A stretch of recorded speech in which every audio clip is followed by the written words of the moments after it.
আসসালামু আলাইকুম। আমরা সবাই জানি লেবু ভিটামিন সির একটা বড় উৎস।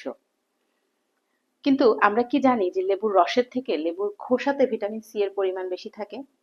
প্রতি 100 গ্রাম লেবুর রসে থাকে মাত্র 53 মিলিগ্রাম ভিটামিন সি।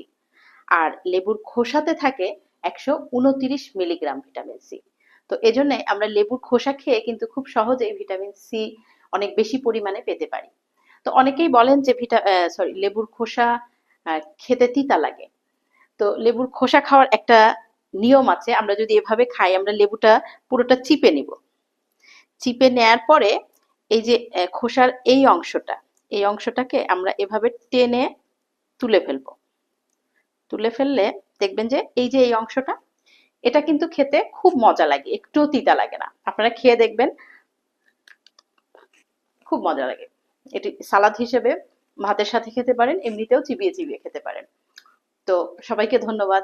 আসসালামু আলাইকুম।